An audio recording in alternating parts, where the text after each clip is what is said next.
call this regularly scheduled meeting of the Harlingen City Commission, which is duly posted, to order. And at this time, I'd like you all to ask to join me in prayer. This is a prayer for sound government. O Lord, our governor, bless the leaders of our land, that we may be a people at peace among ourselves and a blessing to other nations of the earth. To the president and members of the cabinet, to governors of states, to mayors and city councils of cities, and to all in administrative authority, grant wisdom and grace in the exercise of their duties. And finally, teach our people to rely on your strength and to accept their responsibilities to their fellow citizens, that they may elect trustworthy leaders and make wise decisions for the well-being of our society, and that we may serve you faithfully in our generation and honor your holy name. For yours is the kingdom, O Lord, and you are exalted head above all. Amen. Amen. Please join me in the Pledge of Allegiance. I pledge allegiance to the flag of the United States of America and to the republic for which it stands, one nation, under God, indivisible, with liberty and justice for all. Welcome all of you all to our meeting. We're glad to have you here. And to begin this meeting, we're going to have a proclamation proclaiming the week of March 1st, 2018 as Citizens Police Academy Alumni Association Week.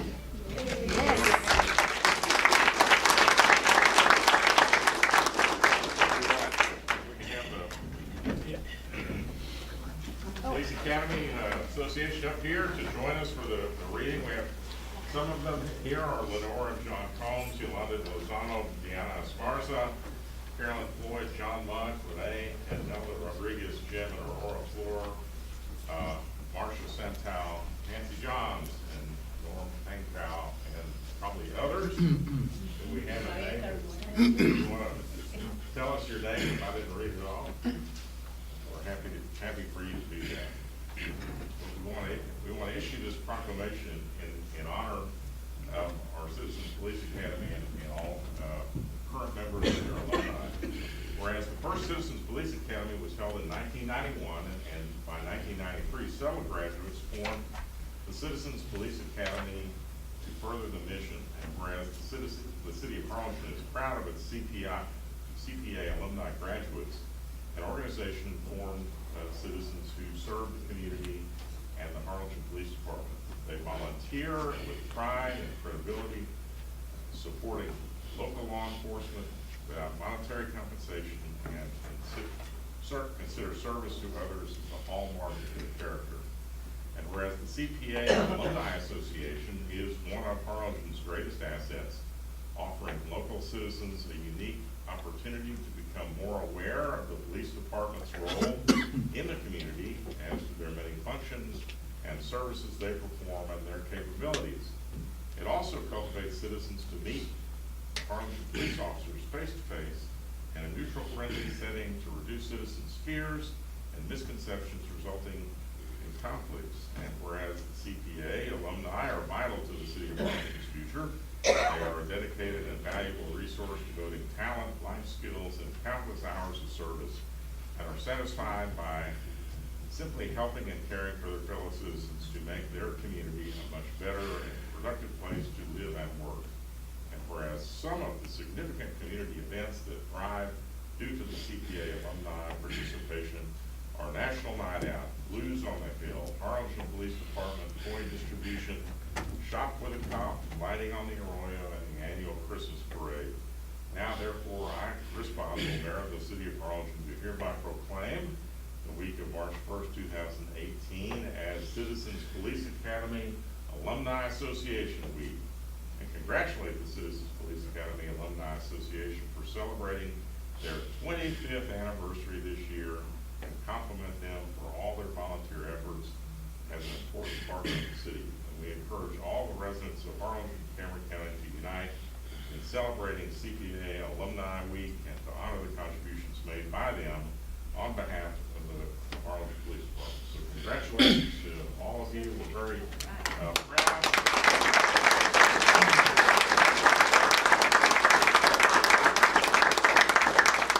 Very proud of our Citizens Police Academy and all the alumni and everything that you all continue to do after going through the program. It really is a wonderful bit of service that you give to our community, and we're very grateful. The entire city commission, and I know the police department is as well. So thank you. You want to say anything? All right. Thank you. Hold on for a picture. Hold on. Maybe two. Association of Black Nurses. One. Just one more. All right, thanks.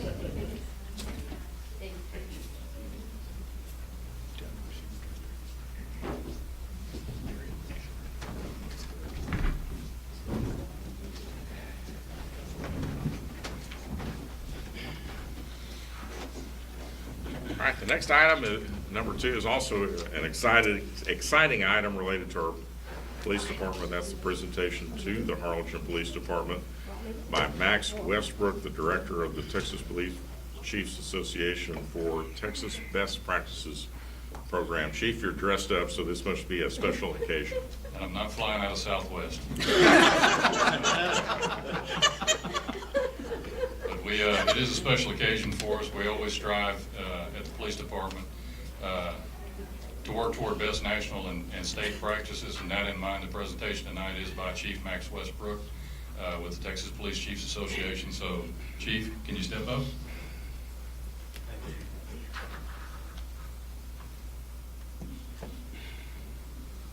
I'm not flying out of Southwest either, just for the record. Chief, welcome. Welcome to Harlingen. Thank you so much for being with us tonight. Mayor, I'm very impressed because my little thing I'm going to read here is in giant font. So you're going to nervously see me switch papers like this is going to be some really long speech. And I was very impressed that you were able to do that over there just now. And I'll try to match your prowess there. Mayor, city commissioners, and this man taught me how to say city commissioners and say city council. Thank you very much. And citizens of Harlingen, Texas, good evening. My name is Max Westbrook. I'm the Chief of Police for Rollingwood, Texas, and I'm currently the Director of the Texas Recognition Program for the Texas Police Chiefs Association. I'm honored this afternoon to be representing the Texas Police Chiefs Association Best Practices Program. And I must say, it's a particular honor to be here today because Chief Addix and I have shared a couple of decades at work together at the Austin Police Department. The Texas Police Chiefs Association is made up of over 1,100 professional police chiefs throughout the state who are dedicated to improving the delivery and quality of police services. I'm here this evening to present the Harlingen Police Department with a certificate of re-recognition for continuing to maintain their compliance with Texas law enforcement's best practices program for the past 4 years. Several years ago, the Texas Police Chiefs Association developed an accreditation program for law enforcement in the state of Texas. Many of you are aware of accreditation programs for schools, universities, and hospitals. They are all programs of professional excellence and require proof of compliance with a set of very rigorous standards. Ours is very similar. It is a program where agencies must prove they meet 168 difficult standards. The standards are based on Texas law, Texas court decisions, and contemporary best practices as identified by the Texas Police Chiefs Association. These standards address the full range of law enforcement operations, such as the use of force, protections of citizens' rights, vehicle pursuits, property and evidence management, patrol functions, investigative operations, just to name a few. This program has become the new gold standard for professional law enforcement in Texas, and agencies across the state are working diligently to meet these requirements. Approximately 4 years ago, the Harlingen Police Department was among the first in the state to become a recognized agency, and it was not easy to do. The agency had to conduct a complete audit of all of its policies, procedures, and operations in order to meet these difficult standards. Since that time, the agency has submitted annual reports that were reviewed to ensure they continue to meet the standards and to continue to provide the citizens of Harlingen with effective police service. In January of this year, 2 trained assessors, police chiefs, and command officers from other parts of the state spent 2 days making another on-site assessment of the Harlingen Police Department. These assessors interviewed staff, inspected facilities and operations. They rode with field officers and ensured compliance with all of the standards. Their report was then sent to the Recognition Committee, which is comprised of 9 active chiefs from around the state who reviewed the report and voted to award recognized status. The vote was unanimous. During this process, the Harlingen Police Department has once again proven that it meets or exceeds best practices for law enforcement in the state of Texas. Of over 2,400 law enforcement agencies in the state of Texas, only 145 have achieved this status. Only 71 of them have been re-recognized. This evening, we officially recognize the Harlingen Police Department for their outstanding performance. And what does this mean for your community? The recognition program assures both city management and the citizens of Harlingen and their police department are operating in a manner that reflects the best current practices in law enforcement in the state of Texas. It means your police department is continually striving for professional excellence. It means your police department is one of the very best in the state of Texas. This certificate we present this afternoon is symbolic. While it is clearly the mark of professional excellence, the real value in the program is the process they must complete to receive the certificate. And once again, this is not the end of the process. The department will continue to submit annual reports to assure continued compliance. And in 4 years, we will be back to perform another on-site inspection and to ensure the agency continues to meet the standards. The Harlingen Police Department is a leader in law enforcement in the state of Texas. You should be very proud of their accomplishments. Chief Addix, would you please come forward?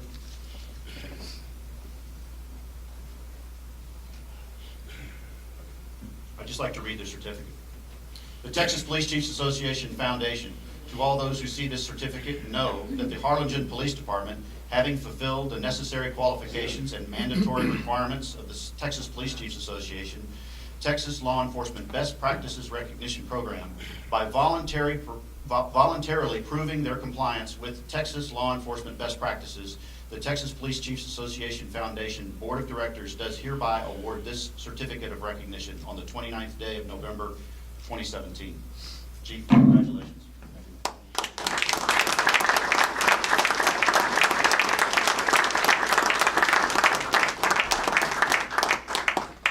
Could I ask City Manager and the Mayor to get a picture with us, with the group, if we could possibly?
Well, again, thank you to Chief Westbrook for coming down to make that presentation, and you did a great job.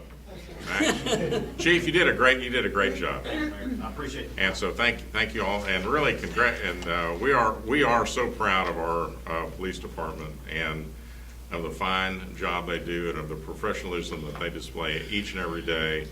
They really make us as the City Commission and city staff proud, and we know that the citizens need to know this. This is that not only are they out there in the community doing a great job to keep our citizens safe, but one of the reasons they're doing it is because they exhibit this high level of professionalism that only can be that you have to do in order to achieve this great recognition. So again, congratulations to each and every one of the members of the department. Thank you. Thank you.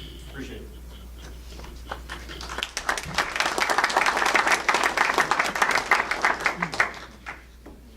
All right, item 3 is the approval of the minutes of the regular meeting of January 17, 2018. Are there any additions or corrections to the minutes? Hearing none, is there a motion to approve the minutes? So moved. Second. All those in favor say aye. Aye. Opposed, like sign, motion carries. Item consent agenda, item 4A, is there a motion to adopt the consent agenda? So moved. Second. All those in favor say aye. Aye. Opposed, like sign, motion carries. All right, we're gonna go to the end of the agenda without objection from the commission, and go into the executive session, closed session items under 25. I'll announce that we're going to pass item B because we don't have the update that we thought we were going to have, and hopefully we'll have that by the next meeting or sooner on item B. But on item A, pursuant to Chapter 551, Subchapter D, UTCA Government Code, Sections 551.087, 551.071, and 551.072 regarding commercial and financial information from a business prospect with which the city is conducting economic development negotiations and or discuss or deliberate financial or other incentives with a business prospect known as project development, and to seek legal advice from the city attorney regarding the subject matter. Is there a motion to go into executive session? So moved. Second. All those in favor say aye. Aye. All right, ladies and gentlemen, we're going into executive session. We're going to meet with our city attorney, who may have to leave early, and that's why we're meeting with him now to get some legal advice and to discuss this project. We'll do that in the conference room. Okay, we're out of executive session at 6:37. So we're going to go now to item 5, public hearing to consider an ordinance on first reading to amend the City of Harlingen Comprehensive Plan 1 Vision 1 Harlingen Long Range Thoroughfare Plan by downgrading the classification of a proposed extension of Haverford Boulevard west of Dixieland Road from a major collector street to a local street, and changing the alignment of the proposed Haverford Boulevard extension to the existing 40-foot road easement located 275 plus or minus feet south of the intersection of the existing Haverford Boulevard and Dixieland Road. Thank you, Mayor and Rodrigo. Commissioners. The applicant is requesting that the long-range thoroughfare plan be amended by downgrading the proposed extension of Haverford Boulevard from a major collector to a local street, and changing the alignment of the proposed street to an existing 40-foot road easement on.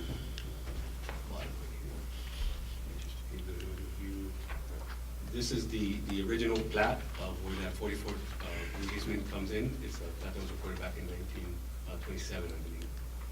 This is the proposed subdivision that the developer on behalf of that the engineer on behalf of the developer is proposing to do. And so he wants to continue the residential use that's already in the surrounding areas. This is where the subject property is. So in essence, the extension of Haverford would come across and past Tucker and all the way to Palm. And what they're proposing is just to move it down approximately 275 feet here to allow for that proposed subdivision to come in and then continue on all the way through. So they want to move the road south. They don't want to, right, the proposed theoretical continuation road, so. of Haverford for a thoroughfare plan is to go straight. What they are saying is if commission allows them to go 275 feet and then go across, same continuation. Okay, so even though that, because if you look at that drainage ditch, there's already a natural bridge there that was put in because there is an easement there. Correct. There's an existing easement. Correct. So there's a Block proposal lines. out there to make that go straight on Haverford all the way through? Is that what I'm trying to I'm trying to understand this one. Yes, the original proposal through the thoroughfare plan was to just go straight, so that So therefore that they would that have, cover, they would have to create relocate it the up, cover. right. Got, now I Once it understand. gets developed and done and stuff, if it goes through, then that would happen. So the action we're looking at today is to revert back to the original. Well, not revert, the alignment, in other words, this road easement here is a road easement, but there's no road developed. It would be developed when subdivisions start developing, but instead of giving up the right of way here, now they would have to acquire it from here. And so in essence, the 40-foot road, because of the downgrading, they would be asking to make it a 60-foot road, which is also required for a local. A major requires 80, but none of it has been acquired yet. One last question. Yes, sir. Go back to the slide where you showed the cul-de-sac subdivision. So, no, I'm sorry, Dave. one back there. So, where is Dixieland? Where is Tucker? And where is this? It's hard It to- would it's probably hard to not reach have the here. name Haverford, Right, West Haverford. It would come somewhere across here. They didn't show it here because it's proposed, this is just like the draft one, it hasn't been submitted yet. So this would be the draft, but you could see it, that property is this property up back here. Okay. And It'd be behind so it. the street that they would put in to go across would serve as the connector to allow traffic to go in and out of that neighborhood from If the design calls for Dixieland to that. Tucker? Well, not from Dixieland, from Tucker, because it would connect Dixieland, but through the bottom and then up and then Harvard if they wanted to go. So is there an existing 40-foot right-of-way there now, Down here, yes. down there, and then, but if Haverford were to go straight across, there is isn't. no right-of-way there? No, it would have to be acquired. Okay, so the 60-foot right-of-way, the 40-foot right-of-way that's already there, Down in this subdivision, they're dedicating an additional 20 feet to give you the 60? there. They would have to, yes, sir. Okay, do they have that drawn up? When we're looking at this, is Right, that we're part of only this? looking, right now, that's just a proposal to give you an idea of what's coming in. Once they submit the plans, then through engineering, they would require the additional But right is of way. this, is that 60-foot road shown on that plat? I don't believe it is, no, sir. That's why I asked, because I tried to turn it around. I can kind of understand, because I live basically across the street. And so that's what I was trying to figure out, is what they're trying to do. Since this land is still vacant, so Yes. anything that would develop around the existing right-of-way, as we typically do, we would require the additional right-of-way Got it. at any time the new development comes in. Again, the subject property is only here, so anything that comes in here, anything that comes down here, across, and on top. So the action you're asking us to take is to allow them to use, to allow it to beat the 40 plus the 20. The action is to amend the thoroughfare plan to change the classification of the proposed road that hasn't been built Okay. from a major to a local, and to then they can proceed with the next step, which would be to develop a subdivision. And nothing about the subdivision at all, just Yeah, about so the this is not thoroughfare a plan. subdivision yet, right. And which is the one that we're downgrading, Haverford? Yes, sir. So really, Currently, right now, what we're this gonna is have 60. now is Haverford will dead end into Dixieland, Right, and then they would come and down. it'll come down here, and will that road be named Haverford? It could, if it's dedicated. Well, I'm just like that. asking. That's what I said, it could be like South Haverford, just, right, because it's not gonna be a straight line. Continuous. Right. Why does it have to go all the way to Palm? That was the thoroughfare projection, the projection that they want. The connectivity was to connect Dixie all the way through Palm for flow and traffic control. So you're gonna have to have a signal somewhere. So will there eventually be a signal at Haverford and Dixieland, and then at Haverford South and Dixieland, another one? We would have to do a traffic signal warrant study. Well, I mean, in the future, when that, That would have to be done. we would think that that's what it would be, right? That would be done through an engineering process. It's been there for 35 years, and it's been a dead end for 35 years. Okay. I'm gonna, go ahead, we have a public hearing, I need to, open the public hearing. I'm gonna call a public hearing item A. Is there anyone that'd like to speak for or against, this amendment to the comprehensive plan, thoroughfare plan? Hearing none, I'll close the public hearing and go to item B, which is the consideration and possible action to approve an ordinance on first reading to amend the City of Harlingen Comprehensive Plan, One Vision, One Harlingen Long Range Thoroughfare Plan for the purpose described above, and ask the city attorney to read the caption.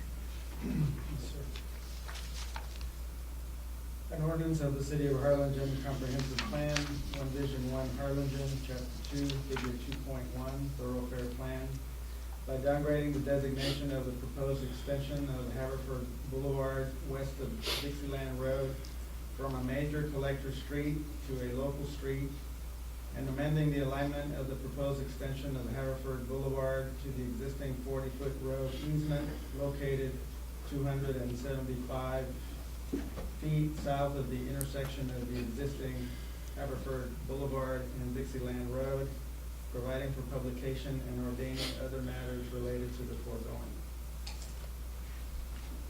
Is there a motion to adopt the ordinance on first reading? So moved. Second. Any other discussion? All those in favor say aye. Aye. Those opposed, like sign. The motion carries.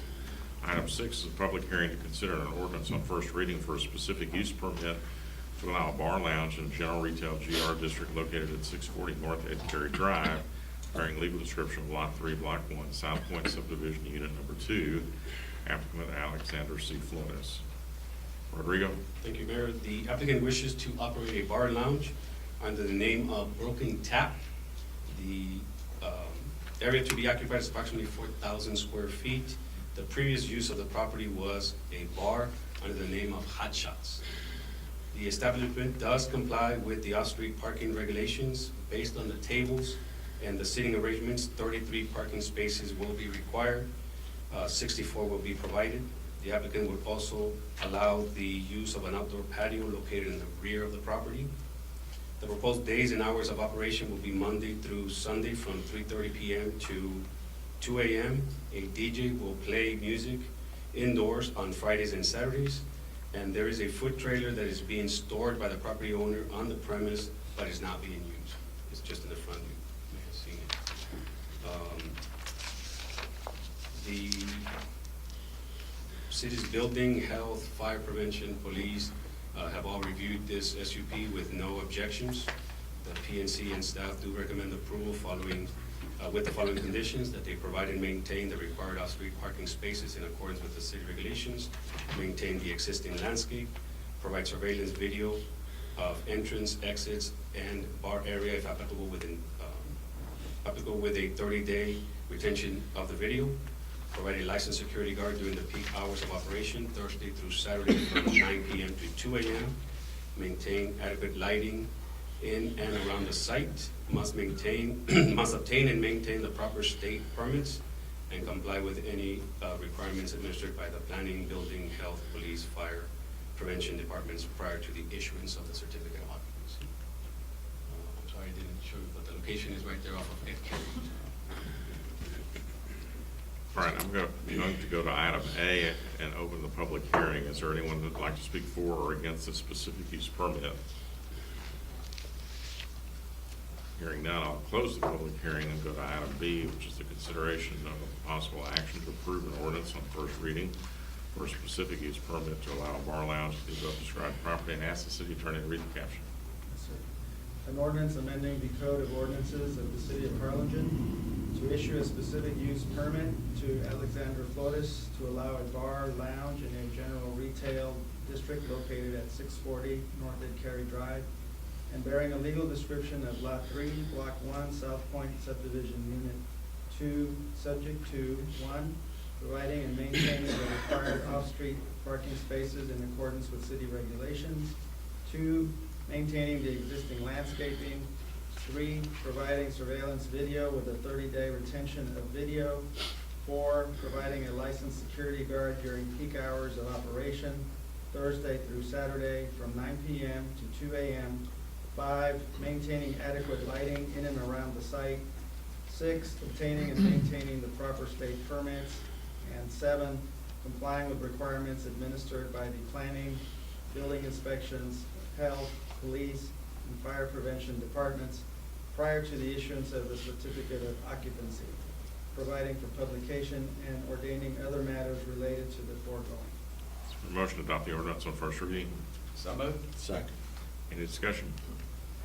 All those in favor say aye. Aye. Those opposed, like sign. Motion carries. Item 7, public hearing to consider an ordinance on first reading for a specific use permit to allow a dance reception hall where alcohol is permitted in the general retail GR district located at 3811 West Business 83, bearing a legal description of 2.0 acres out of Block 16, Stewart Place Survey 42297. Thank you, Rodrigo. Mayor. The applicant wishes to operate a dancing reception hall where alcohol will be permitted. To be named the Roundup Event Center. The area to be occupied is approximately 8,000 square feet. The previous use of the property was a bar under the name the Roundup. The proposed days and hours of operation will be flexible, but mostly open on weekends or per special request from customers. The intent is to offer the facility for rental, private use for parties, conferences, special events, or other gatherings. The establishment does comply with off-street parking regulations. Based on the site plan, the reception hall will provide seating for 230 guests.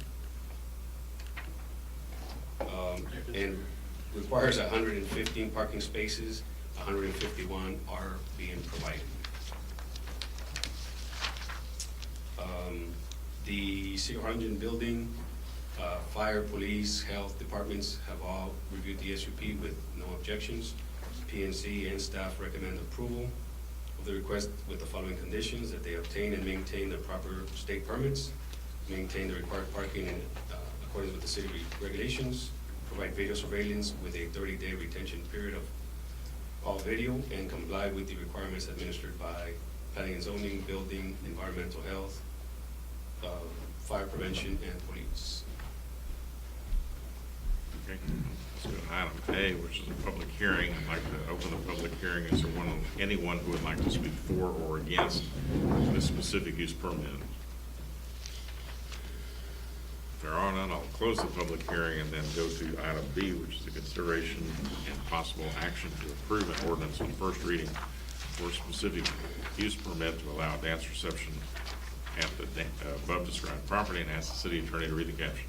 An ordinance amending the code of ordinances of the city of Harlingen to issue a specific use permit to Ramirez to allow a dance reception hall where alcohol is permitted in the general retail district located at 3811 West Business 83, bearing a legal description of 2.0 acres out of Block 16, Stewart Place Survey 42/297, subject to 1, complying with any applicable state requirements, 2, maintaining the required off-street parking spaces, 3, providing video surveillance with a 30-day retention period of all video, and 4, complying with requirements administered by the planning, building inspections, environmental health, fire prevention, and police departments, providing for publication and ordaining other matters related to the foregoing. Is there a motion to adopt the ordinance on first reading? So moved. Any discussion? All those in favor say aye. Aye. Those opposed, like sign. Motion carries. Item 8, consideration of possible action to approve a variance request with regards to the 4-to-1 lot ratio on the proposed Mesquite subdivision, bearing a legal description of 5 acres of land out of Block 8, Stewart Place Subdivision, Survey 296, located on the east side of Baker Potts Road, north of Odom Lane. Thank you, Mayor. The developer is requesting a variance from the City of Harlingen Code of Ordinances, Section 109-124B, with regards to the lots with a length to width ratio in excess of 4-to-1 to allow for a 2-lot residential subdivision. There is an existing single-family residential structure on the subject property. The proposed subdivision will consist of the following dimensions. Lot 1 is 132.5 feet in width, and it is permitted to have a length of 530, but it has a proposed length of 735 feet. Lot 2 is a 152.31 feet in width and is permitted to have a length of 609.24 feet, but it has a proposed length of 735. The variance request was reviewed by our engineering department with no objections to the variance request.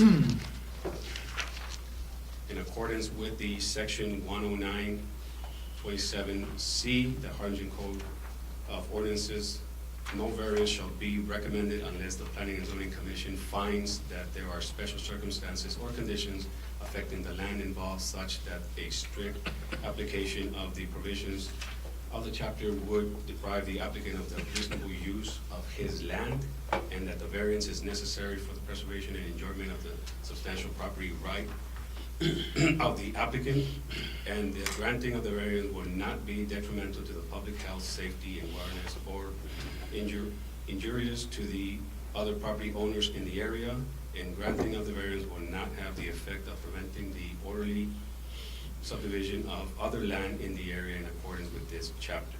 The PNC recommends approval, staff recommends approval for the variance, request complies with the findings outlined in section 109.27C. The applicant is unable to purchase neighboring property to bring the ratio into compliance, as the said adjacent lots are developed with residential use, and the surrounding lots are also developed with a similar sized lots. And again, the engineering department did not have any objections to this. And one more thing to note, as a site plan, this property is located within our ETJ. Can you go back a couple of slides, please? Just for the record, Mayor, Commission, I believe that date should be 2017. So just for the record. Back to the future. That was good cash by Commissioner Yoho. I didn't catch it. All right. I can't take credit for that. And the recommendation is to approve the variance? Yes, sir, recommendation is to Is approve. there a motion to approve? Motion. Second. Any discussion? All those in favor say aye. Aye. Those opposed, like sign, motion carries. Item 9, consider possible action to authorize the mayor on behalf of the city of Harlingen to submit a grant application for $27,830 in funding made available through the Office of the Governor Criminal Justice Division under the Justice Assistance Grant Program. Mayor, Commissioners, City Manager. Sir, the Police Department would like to request authorization from the mayor on behalf of the city of Harlingen to submit for the application of $27,830 in funding through the Office of the Governor Criminal Justice Division under the Justice Assistance Grant Program, better known as JAG. And the monies would be used to replace old computers, and there's no match for this grant. There is no match. No, sir. The most important thing. All right. Is there a motion to authorize the mayor on behalf of the city to submit the grant application? Second. I believe he motioned. And I second. All those, any discussion? All those in favor say aye. Aye. Those opposed, like sign, motion carries. Thank you. Thank you. Item 10, consideration of possible action to approve an ordinance on first. No. Okay, do you want to? Yeah, keep going. Ordinance on first reading, amending ordinance number 1410 and chapter 18, master fee ordinance establishing new rental rates for the Harlingen Convention Center, providing for the publication and ordaining other matters related to the foregoing. Thank you, Mayor. Mayor, Commission, if you remember, at the last meeting, we presented the proposed rental rates for the convention center with the intent to get input from the commission over this last couple of weeks. I have received some input from the commission. In reaction to that, we hired Tom Hazinski with HBS Hospitality. They are the consultants that we used when we did the RFP for the convention center. And we asked them to explore the comments from the commission. So we're asking to table this item until March so that Tom can explore the comments and then come back with recommendations. So staff is asking if we can table this item until March. All right, make a motion, we table the item. Second. All those in favor say aye. Aye. Those opposed, like sign, motion carries. Thank you. Item 11, consideration and possible action to authorize the city manager to execute a consultant services agreement with MuniServices LLC to provide the city with local occupancy tax program audit and administrative services. Thank you, Mayor and City Commission. The item before you is a contract for hotel tax audit services. The contract is for 1 year with the option to renew for 3 years. The contract does require a minimum of 2 audits per year at a cost of $2,000 per audit. Also included in the contract are administrative services at a cost of $2,500 for a setup and $13 per filing. There's an option for mandatory state recording services that they would provide. We're waiving that right. We'll be filing that on our own at the city level. We do have funding for the contract, and staff does recommend approval, and I can answer any questions we have. The 2,500 is a one-time setup, That is correct. and the 2,000 is per audit location? Per audit location. If the commissioner will remember that we're in the process of doing the sales tax audit. This is just a sister agreement to that on the hotel motel audit. I think from time to time, it's important to conduct these audits. Motion for approval. Will each hotel be audited? Yes, we're looking at phasing them and doing it in stages by location. But we'll talk with our consultants as far as what's the best approach. But the plan is within the 3 to 5 years to make sure we capture all, go through all. Okay, you made a motion, is there a second? Second. Any discussion? All those in favor say aye. Aye. Those opposed, like sign, motion carries. Item 12, consideration of possible action to approve resolution to support Pendleton Square LP application for the Texas Department of Housing and Community Affairs for 2018 competitive 9% housing tax credits for the proposed development of the Pendleton Square apartments. Commissioner Yulman left. For the record, Commissioner Yulman filed an abstention affidavit. Mayor, Commission, staff received a request from former Mayor Connie de la Garza. I'm putting this item on the agenda, and I believe they have a presentation, and Mayor de la Garza is in the audience. Thank you very much. For the record, my name's Connie de la Garza, broker owner of Bondman Realty here in Harlingen, Texas. And since late last year, I've been working with some developers of Zimmerman Properties out of Springfield, Missouri, to make an application for tax credits money from the Texas Department of Housing and Community Affairs. And there's deadlines to meet, and there's 2 requirements in just simply submitting the application. Y'all have received all the information that we have on McKinley Park Apartments in Pendleton Square. I have 2 gentlemen here with me that's gonna make a very short presentation, 3 or 4 minutes, following my little comments. But what we're asking for is absolute required resolutions that are required to go to the next step in applying for these tax credits. And that's number 1, a resolution of endorsement or support from the City Commission. And number 2, for the first time ever, at least for the $500 in monetary support from the city on the apartment. And that's what's covered on items 12, 13, 14, and 15. We're making 2 applications, one on McKinley Park and one on Pendleton Park. And the Pendleton apartments are 60 units, the other are 84 units. And it's my pleasure to introduce to you Mr. Jeff Begley and Mr. Jamie McDonald that represent Zimmerman Properties out of Springfield. Jeff? Thanks, Scott. Good evening, Mr. Mayor, Commission. My name's Jeff Beckler, and Jamie McDonald's here with me as well, and I just wanted to give a brief presentation of what Connie's touched on. McKinley Park Apartments in Pendleton Square. So our overview of the proposal, as Connie touched on, it's a tax credit program overview. James E. Land Company and VCZ Development. There's 2 development arms who I'm representing. What I'm going to be showing you is the location map, where we're at, our development overview, property photos, the amenities that we'd be offering through these 2 projects, target market through the state agency, the property management side of it, and the benefits to Harlingen. So some of the tax credit program highlights. I won't take too much time on this because I'm sure you guys are all in tune with the state agency and how that works. So the reduction in debt, it requires the lower operating income, which in thus allows us to offer lower rents. And all the tenants must go through a thorough screening process. There's 0 tolerance for any criminal violations, and background checks ensure that. Compliance with the TDHCA, and not just the TDHCA, we have their inspections, we have investor inspections, our own property management inspections for a 30-year period. We are regulated by, it's Section 2 of the IRS code, so we're regulated by the Internal Revenue Service. And as many of you are probably aware, it's administered through the Qualified Allocation Plan through the state agency, and that sets our guidelines and the rules that we have to follow for these 2 projects.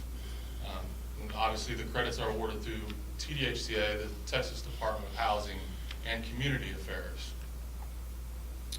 So who we are, James E. Land Company and VCZ Development. Like I said, we're 2 development arms, father and son, family-owned company, and we've been involved in the tax credit program since the inception in 1986. 20 years of real estate development, 15 years in the compliance, 20 plus in property management, and 15+ in the real estate underwriting. So we're really in tune with what we do. We're in 14 states now, 15,000 units.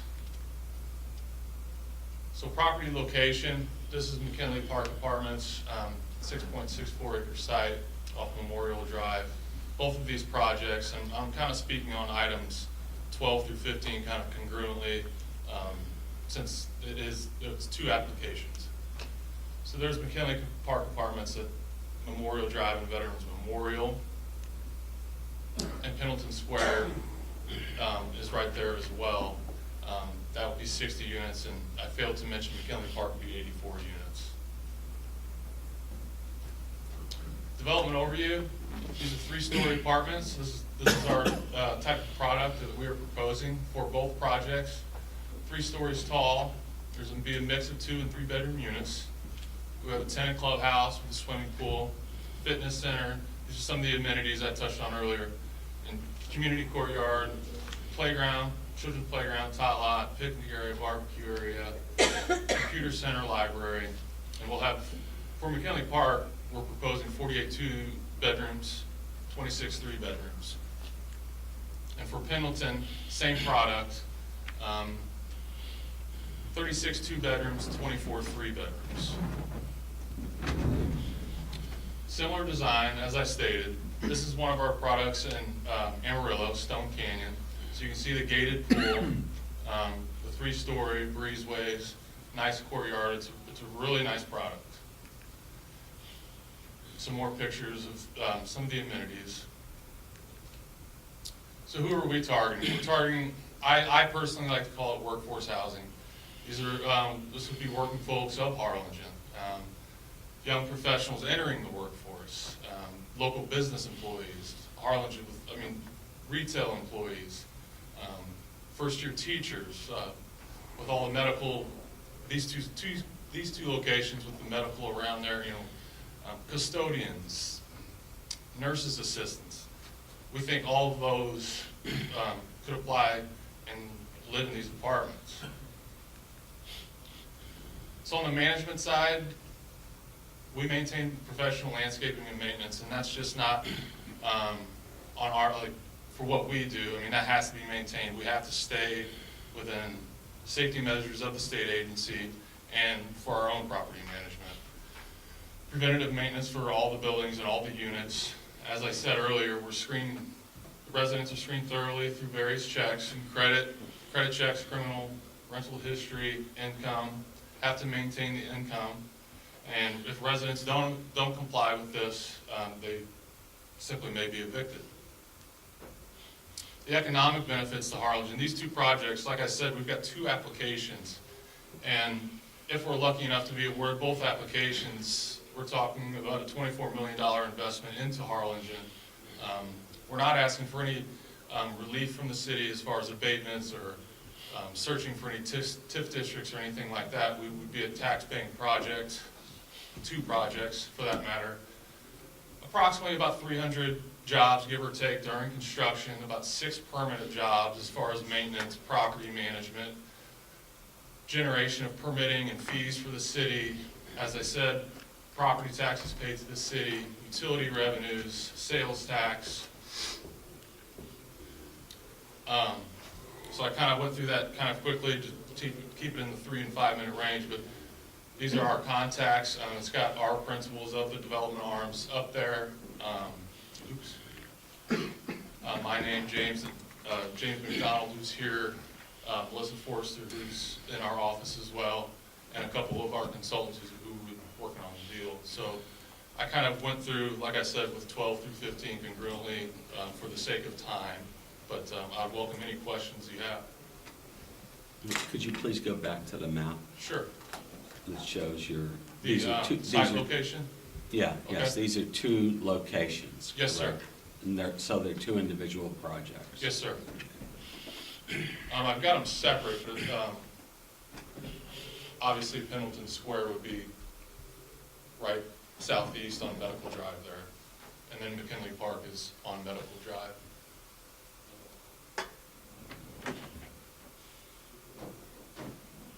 We feel it's a great location. It's it's zoned and ready to go. All the utilities are there. We feel it's prime location for citizens of Harlingen, in that location. Like, as I said, with retail and the medical field and the way Harlingen is growing, we're excited about these projects, and we hope you are too. What percentage would be market rate? Market rate in McKinley Park, there'll be 17 of those units will be market rate. Of the 84? Yes, sir. And on Pendleton Square, there'll be 13. So obviously in those market rate units, anybody could rent out those units. Doctors moving to the area, anybody. But though, I do want to state, the market rate tenants also have to comply with all the rules that I touched on, as far as the income-based units. Does anybody have any questions? These projects are wonderful projects and we think they're, these housing tax credit projects are great. Did you look at our comprehensive plan ordinance when you selected the site? Did you see what our city's comprehensive plan I did not lays personally. out? As far as ordinances. That is an ordinance, and it reflects the different usage for this property as a medical district. I think it's unfortunate that that wasn't considered by you all at the outset, because we'd love to see this project develop in our community. But it does set up right there in the middle of our medical district, and it's sort of incompatible. Good evening, Mayor. with My name is James McDonald, and as you can tell, I've been with our organization a long time. We did look into that, and and I know you guys are very aware of what the program is. They write these qualified allocation plans differently every year, and they tweak things. And part of it is we have to do a lot of research on certain areas of a location. They have you even today looking at certain zip codes. It's almost a crazy little science the way they have you go about this development. And these sites did, hit all of the boxes that TDHCA was looking for this year. We did look at the comprehensive plan, and in my experience, the zoning district it has many different uses. And the plans that I have worked through and with over the years sometimes change. We understand there was a long-term vision for that whole sector, and I believe the style of housing that we're looking to provide would also enhance that. I understand there's some ground further north that is already dedicated and owned by a specific foundation.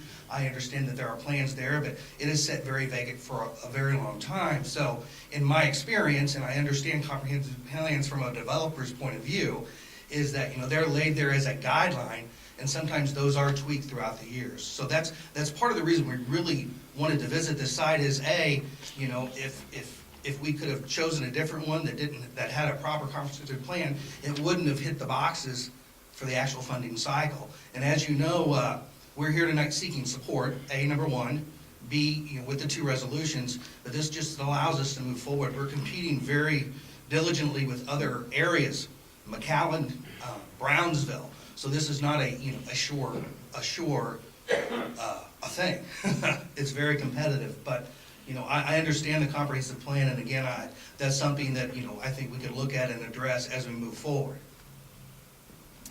Question then, just so everybody knows, should we approve one or the other or both of these, it gives you the permission to go to the state, correct?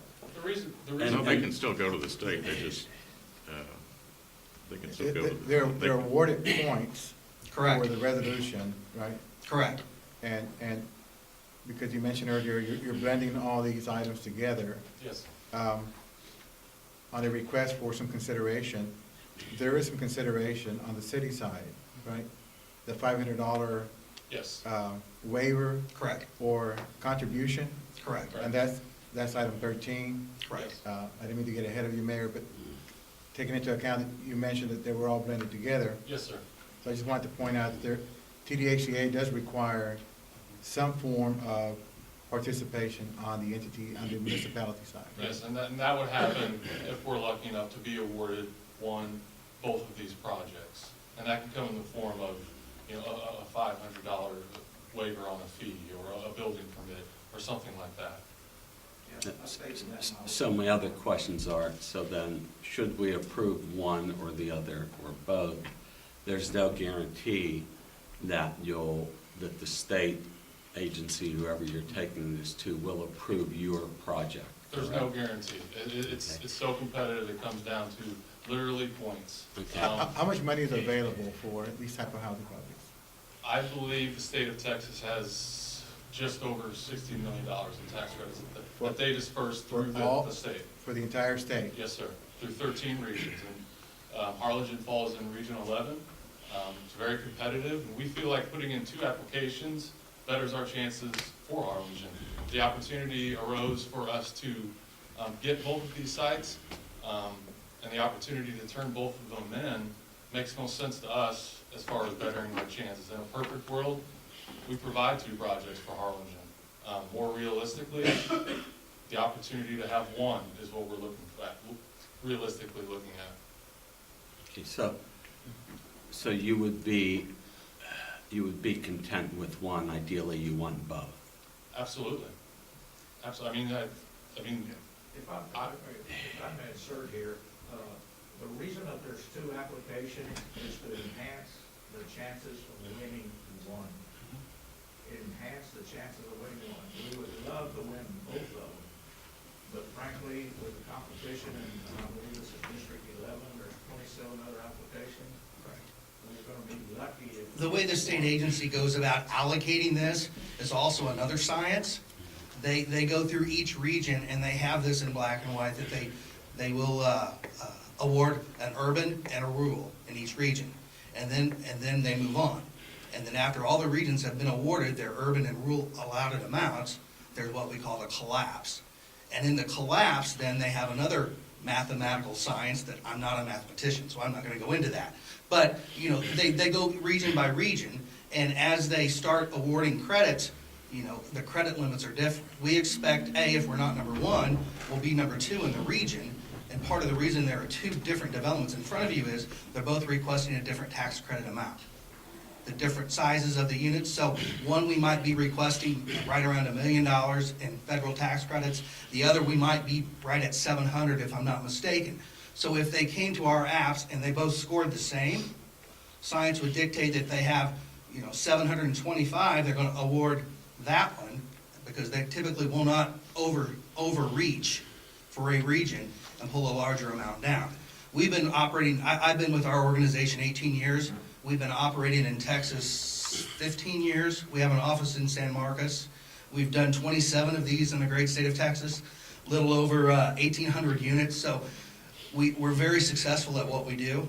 And that's part of the reason that we are here tonight, is we have a real good feeling that Harlingen has a chance. We know you received an allocation last year that you have to close and start construction, and we feel that the marketplace here alone, you know, could easily achieve and handle. And we also understand that, you know, with new retail and with new other growth, that these types of developments are needed.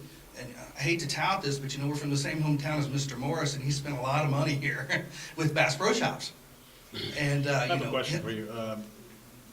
You keep talking about the points and stuff. Is there any possibility they come back and say, okay, maybe the worst case scenario, they award you one site and they say, okay, but we're only gonna provide X amount of dollars, and it'll lower the project amount? Or what you're presenting is what's coming? Correct. Absolutely.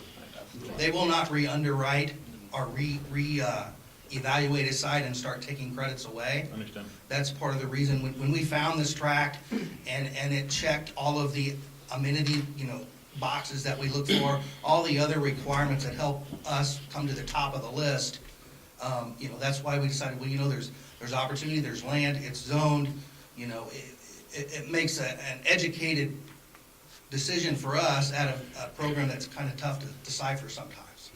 Can I see the map, or may we see the map for Pendleton? Could you show sure. McKinley?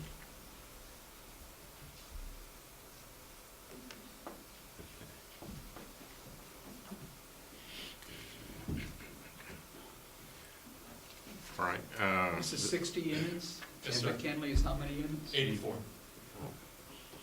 Have you entered in agreements with the landowners on that, or is it all contingent on? We have two separate contracts, one for the Pendleton site, one for the McKinley. And just by chance, it is the same landowner on both, but they're two separate contracts. Okay. Does anybody else have any, y'all have anything else you want to present? No, that's it. I just wanted to touch on Commissioner Mesmar's point too, as well, as far as both applications. My fear personally is,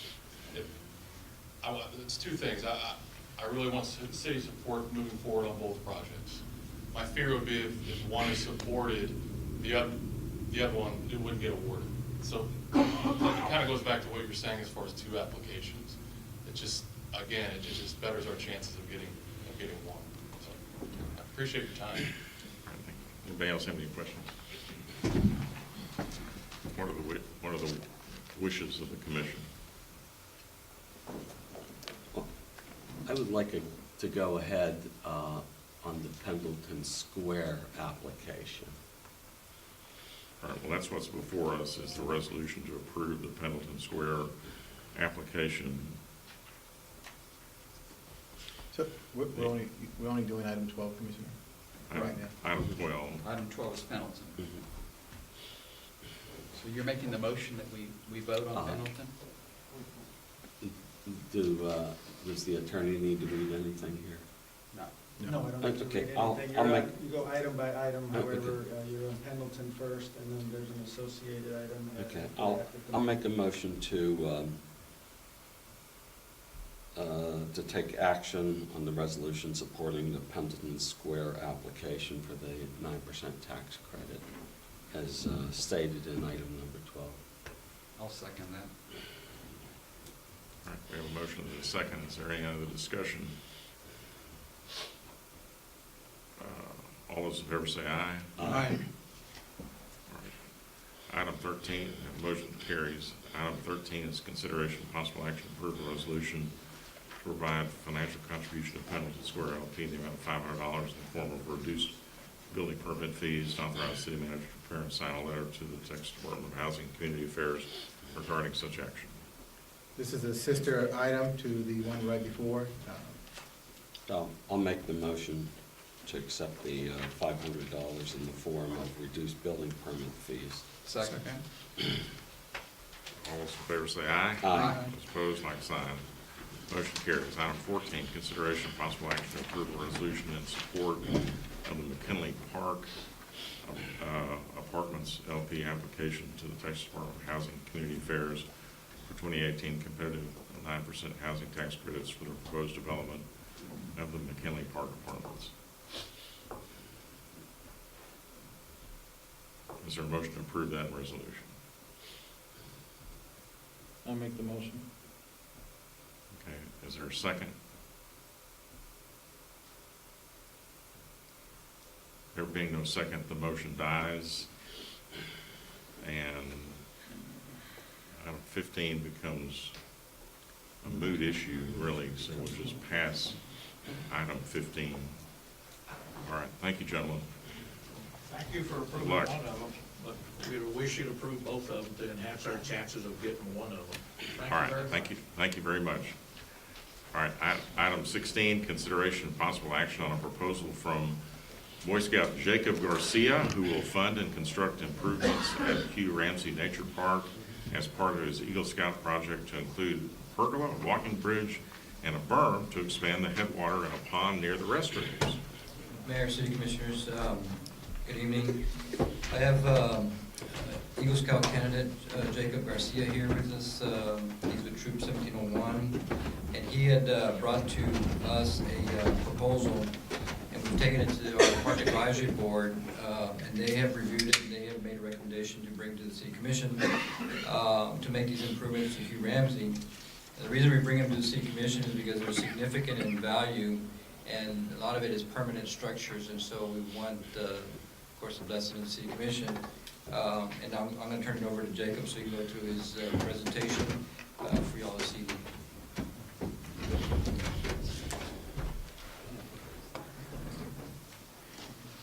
Hello, my name is Jacob Garcia, and I'm here to present my Eagle Scout project for Harlingen. So this is the area, it's supposed to be a video, but I'll be not late, but. So you kind of get an idea from how it looks right now. It's just overgrown, unmaintained, and that's the area that I want to work with. So that's part of the pond area that's there.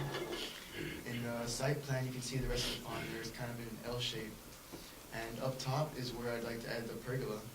And then on the right is where I'd like to add the bridge. So things I like to do, obviously cleaning if necessary, pull out the grass, weeds, trim, cut necessary trees, and plant the new trees in new locations if necessary. For beautification, I'd like to reposition the rocks inside the pond, build the pergola, build a bridge, and then add more aquatic life and fish to the area. For construction, we'd have to build a retaining wall to keep the water in there in the pond area, and then build another pipe system within the retaining wall to let the water flow throughout the park. So the benefits of the renovation would be increased wildlife activities and support the wildlife. With the addition of fish, more birds will come due to the addition of a food source. Beautification and aesthetically pleasing area will attract new members of the community to enjoy the park for future generations. New additional structures will add picturesque to the park. So for fish, we'd like to add some flathead minnows just as another food source to the park, and for some more wildlife to just come down and be there. For aquatic plants, we'd like to add some mosaic water lilies and water locusts just to beautify the pond that we'd like to add. For construction, the retaining wall's purpose will serve to keep the water in the pond build up rather than just flow through. The 90-degree elbow pipe in the retaining wall will help keep the water at the appropriate level, so once it reaches the appropriate levels, it'll just continue the natural flow. So here's a little diagram of what we want the wall to look like. So the wall is going to stand at 4 feet with the pipe at 2.5 feet. And again, it's just elbow, and it just gives you a little diagram of how it will look in action. So here's just some regular blueprints of how pergola. We want to do a 10 by 10 pergola in the pond. And then we'd like to have a 4 by 16 bridge on the, as seen in the site plan. In conclusion, this project will increase wildlife activity by supporting habitat for the wildlife, expanding and beautifying an already amazing park. I would also like to note, with further approval, we will be contacting the Autobound Society and Texas Master Society for support. Thank you. Good job. Okay, well, that's a fantastic proposal. We're really grateful to you for that. I have quite a few questions. Have you contacted Christina Mild and the Texas Master Gardeners or Naturalists? No, we have not. We haven't contacted them yet. We will be contacting though with approval from here. Okay, and do you, I know she and that group and others, the volunteers have sort of adopted that park. Have you, I don't know where your building, your pergola is going to go, but there's horny toads out there, and they need all that grass. They don't need development. You know, I'm torn. You're obviously a successful young man, and you're going to conquer life, and that warms me. But the contact, I would say you would have to contact the Texas Master Naturalists, whatever they are, and Christina Mild. Because I don't know about your aquatic plants, if they're native. I know some plants are invasive. I don't know anything about this. Javier, do you have any? Yes, I see you walk up and. Javier, do you want to say something? Yeah, that's one of the things on his presentation when we spoke to the Park Advisory Board. That was one of the things that we did mention to him was whatever aquatic plants that he wants to introduce, we want to make sure that we did go through the Audubon Society and through the Master Naturalists because they know what lives out there, what the best type of vegetation, and so he did agree that we do a presentation to them after we get consideration from the City Commission. And that's what I was going to ask. I'm going to concur with Mr. Mesmer. I believe that's your father sitting back here? No? No? No. Yes, okay. And I could see him nodding his head as you were doing this presentation, so I want to commend you for this. But is it possible for us to approve this with the consideration that the overseers of that park work with him? And you know, and if we can't make this one work, we got to find something, but, you know. Yeah, when do you turn 18? 2 years. Okay. All right. Well, I don't think you should have to come back to the city commission. I think, my suggestion would be what Commissioner Leal suggested as well, and that's that we approve the project subject to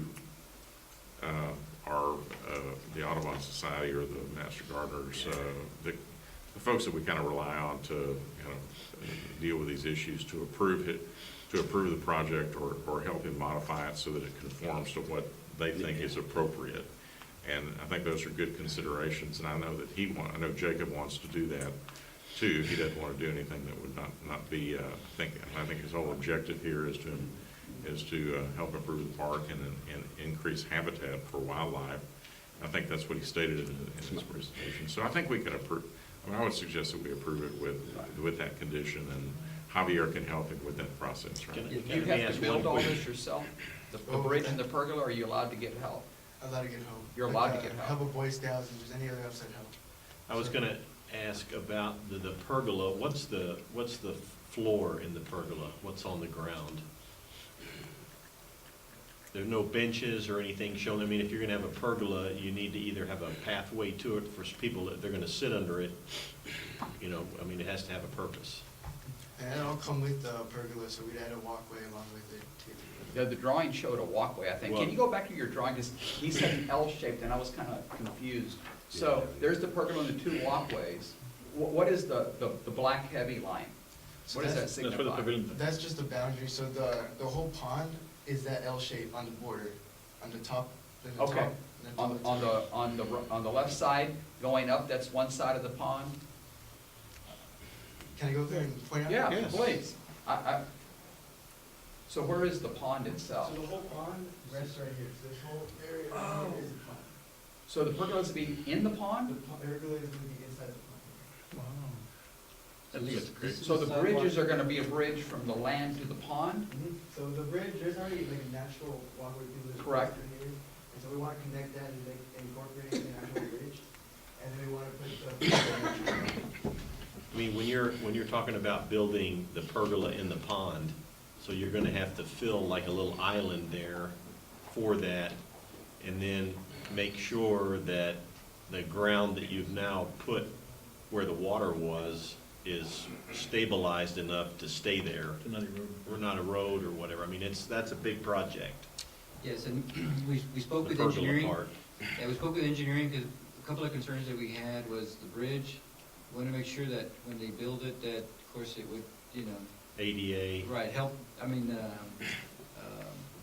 sustain the weight of, the people using it, and then, of course, when they build a pergola, make sure that, it's designed right and everything else. So as we're going through this, we're going to be working closely with It's a big undertaking, I will say that. It is. I mean, you've probably thought of this already, but, at Harlingen High School, they have a building trades, like where they learn bricklaying and they learn how to frame things up. Those guys may be able to help you with the construction of the pergola. The instructor there. You have TSTC. And TSTC also. TSTC, I mean. I had no I think issue it's with really this, great if you're we doing can get the everybody project. in line. That's really good. It's important though, I mean, my sons have done Eagle projects, and you want to do one that will last and that people won't stop maintaining, and then in 3 years, it's all overgrown. So you want to kind of coordinate it with the plan of the place being there and make sure that it's constructed such that it's going to stay as if the city were going to construct it.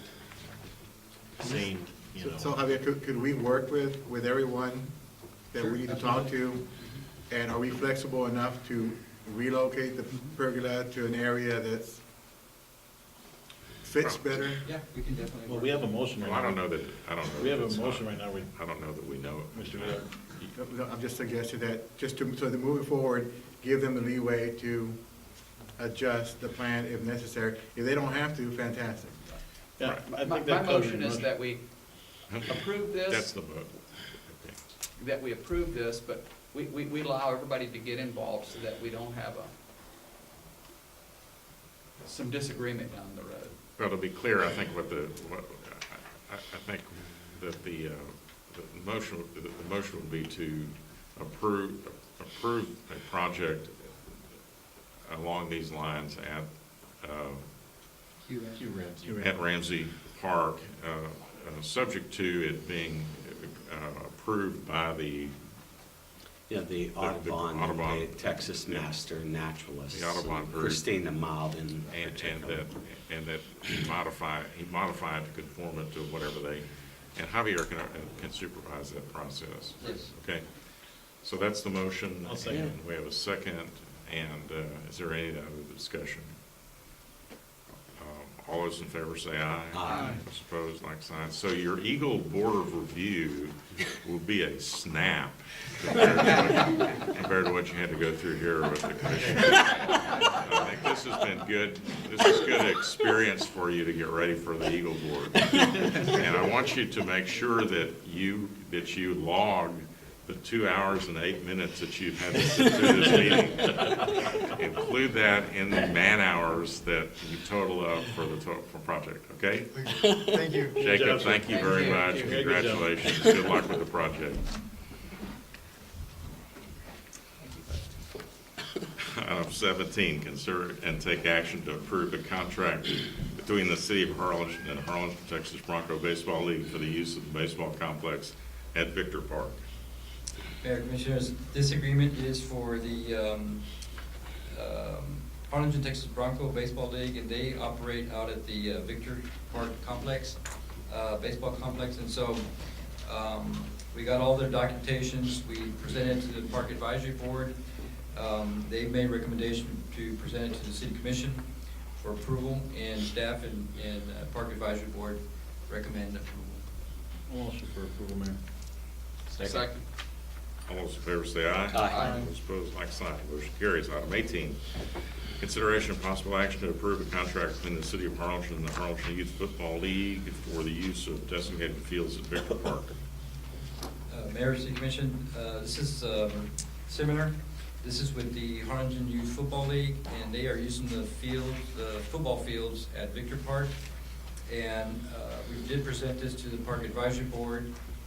They made recommendations, bring it to the City Commission, and staff and Parks and Recreation recommend approval. And just as part of the record, the league is going to move their metal container next Wednesday. Is there a motion to approve? So moved. Second. All those in favor say aye. Aye. Those opposed, like sign. Motion carries. Thank you, Javier. Item 19, consideration, possible action to authorize the mayor to enter into an advance funding agreement with Texas DOT for the Widening State Spur 54. Mayor, Commissioners, good afternoon. The alignment up here on the screen that shows the TxDOT's plans through the Harlingen MPO or Transportation Improvement Plan. They're proposing to reconstruct and widen Spur 54, which is from Chester Park Road to the Interstate Highway 69E. The total length of the project is a little bit over 1 mile, 1.07 miles. It consists of 6 12-foot wide travel lanes, 3 in each direction, 2 10-foot wide shoulders, 4-foot wide inside shoulders, a 5-foot sidewalk on the north side, and a 10-foot sidewalk on the south side alignment, and that's part of our hike and bike trails master plan, and a 14-foot landscape raised median. In an effort to provide support for this project, the city has provided the schematic, which is the initial alignment for the roadway for this proposed improvement, and it also partnered with the Cameron County Regional Mobility Authority, the RMA, to provide the environmental study for it, which has received clearance and has been completed. The advanced funding agreement, in essence, is a voluntary local government. It establishes the local government contribution addressing its commitment. The AFA is included in your packet, and it's being recommended for approval by staff. Okay, is there a motion to authorize us to enter into the AFA? So motion, sir. Any discussion? All those in favor say aye. Aye. Oh, you got a vote? I'll second. Who I made didn't it? hear the second one. Did you second or? No, we'll let Ruben, I think we just didn't I hear heard it. Okay. So all those in favor say aye. Aye. Those opposed, like sign, motion carries. Item 20, consider take action to adopt a resolution supporting AEP Texas Central Division LED pilot program to provide LED street lighting services to the city of Harlingen and supporting the amendment to AEP's tariff as necessary to make the service available. Commissioners, Mayor, Commissioners, the approval of this resolution before you would allow the city to participate in AEP's LED pilot program and approves the proposed tariffs as proposed by AEP for the light fixtures. In essence, this pilot program allows us to participate and have AEP switch out the light fixtures, which are currently, we use high-pressure sodium light fixtures. Those would be converted or switched out to LED light fixtures. We have identified a total of, in your list or in this map too, we have identified 7 roadway segments with over 376 light fixtures that would potentially qualify or be addressed through this. Again, the request at this point is just the approval of the resolution, which allows us to participate and coordinate with AEP and get this workings coordinated with them. Danny Lucio with AEP is here present and is also available to answer any questions that you might have. Carlos, can you tell me if there's a charge to the city for the fixture itself? The preliminary numbers that we have received is that it'd be $285 per light fixture. Anything, that's pretty much The estimated dollar amount to replacement of the head, they're gonna use the same poles. Right. It may just be the arm and the head in many instances. And the number we've received so far is $285 per head. But this is gonna Total. offset with the Yes, usage, right? there's energy savings. Right. Now, the purpose of the pilot program is to establish tariffs, right? Right now, AEP does not have a set fee for LED lights. They have it for high-pressure sodium or mercury vapor, metal halide, different fixtures, but not for LEDs. And there's a move to go to more LED lights, and they need to establish these tariff charges. So we'd like to participate in the pilot program. And like Carlos mentioned, once we have the final dollar amount, we will bring that back to the city council.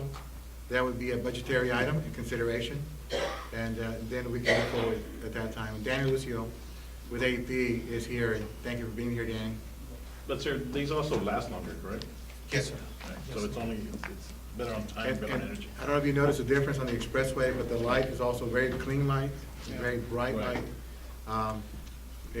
We do feel that it'll make areas safer, more visible. Sir, I'd like the motion for the approval. Second. Any other discussion? All those in favor say aye. Aye. Those opposed, like sign. Mr. Lucio, thank you very much for your support and help with everything. Thanks. Item 21, consideration selection of construction materials for the Harlingen Convention Center. Mayor, Commissioners, this item's before you, the contractor has requested that we make a decision on a selection for the bricks, the color of the brick, the mortar, and also the cast stone at this time. The reason behind this is that there is a lead time for the ordering and the production of especially the brick So we want to get ahead of this at the request of the contractor. We have made some, a mock wall, which the contractor had built, and then placed for display at the convention center side. And I know for sure one of